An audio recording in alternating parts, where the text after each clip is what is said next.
Hello everyone, my name is Jaylin J. Santiago and today I will be discussing the importance of literary criticism in understanding literature and how it shapes the way we analyze and interpret texts. So, literary criticism is more than just reviewing a book.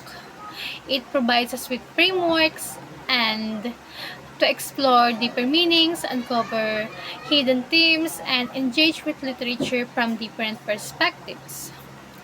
As a future teacher, this knowledge will be essential in guiding students toward a more meaningful and critical appreciation of literature. Now let's delve into the first question. What is literary criticism and why is it important for understanding literature? So, literary criticism is the study, analysis, and interpretation of literary works. It provides frameworks for understanding text beyond surface level. So, meaning, it allows reader to explore deeper themes, structures of the text, and cultural context. This is essential in literature because it helps uncover different perspectives and enhances appreciation for a work's artistic and historical significance. As a future teacher, understanding literary criticism will equip me with the tools to guide students in analyzing text critically. It will encourage them to think beyond the plot and consider elements like symbolism, themes, and authorial intent. By, integ- by integrating literary criticism into lessons, I can help students develop critical thinking and analytical skills that are valuable not only in literature but also in real life situations. So, for the question number 2, how has literary criticism evolved over time and what are the major approaches? So, the history of literary criticism spans centuries, involving the different intellectual movements that shape how literature is analyzed. From classical theories of Plato and Aristotle, which emphasize moral and structural aspects, to the postmodern deconstructions of Derrida and Foucault, each era has introduced new ways of interpreting text. So one of the earliest major works in literary criticism is Aristotle's Poetics. It laid the foundation for analyzing narrative structure, particularly through concepts like plot, character, and catharsis.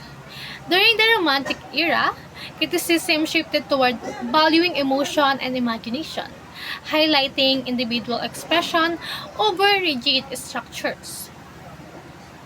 So, in the 20th century, several key approaches emerged. The first one is formalism. This one focuses on the text itself. It analyzes structure, language, and literary devices without considering external factors. The second one is structuralism. It examines the underlying systems and patterns in literature, viewing text as part of a larger structure of meaning. The third one is post-structuralism. It challenges fixed meanings and it emphasizes the fluidity and instability of language and interpretation.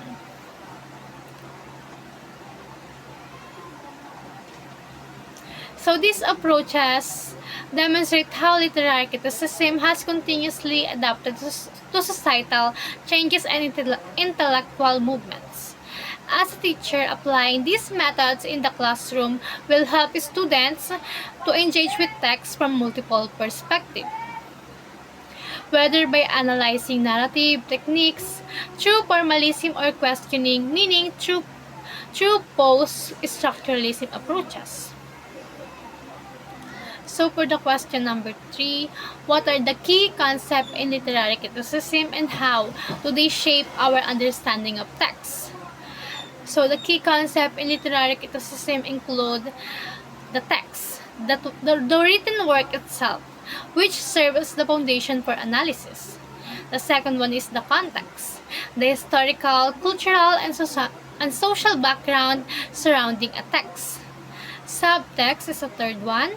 The underlying meanings and themes that are not explicitly stated. Authorial intent is the purpose or message the author intended to convey. Canon formation is it is often reflects the values and biases of dominant groups, excluding marginalized voices and perspectives. Intertextuality, the relationship between texts, including references, influence, and adaptations. Teaching these concepts will help students move beyond surface level reading and engage in deeper literary analysis. By incorporating activities that highlight these ideas, I can encourage students to examine texts critically and draw connections between literature and real-world issues. Fourth question, how does the literary canon influence what we read and teach? The literary canon consists of works traditionally considered essential or highly valued in literature. While it provides foundation for literary education, it has historically been dominated by Western, meaning male-authored texts, often excluding diverse voices. As a teacher, I can promote inclusivity by incorporating literature from various cultures, genders, and perspectives. I will introduce a student to diverse authors and contemporary works alongside canonical texts. It will ensure that they see themselves represented in literature and develop a broader understanding of global narratives. So for the fifth question, what are the challenges and debates in literary criticism and how do they impact teaching? So one major challenge in literary criticism is the tension between subjectivity and objectivity. Whether literary analysis should be based on personal interpretation or a standardized framework. There is another debate about the involves the role of ideology, as different critical perspective may emphasize political, social, or cultural biases. In the classroom, I will address these challenges by encouraging open discussions where students explore multiple interpretations, while grounding their argument in textual evidence. By fostering an environment where diverse perspectives are valued, I can help students develop independent critical thinking skills and a more balanced approach to literary analysis. For the sixth question, how can literary criticism connect literature to society and culture? Literary criticism will help us understand how literature reflects and influences society, shedding light on cultural values, historical moments, and social issues. For instance, analyzing a novel through a Marxist lens can reveal insights about class struggle, while a psychological approach can uncover deeper character motivations and trauma.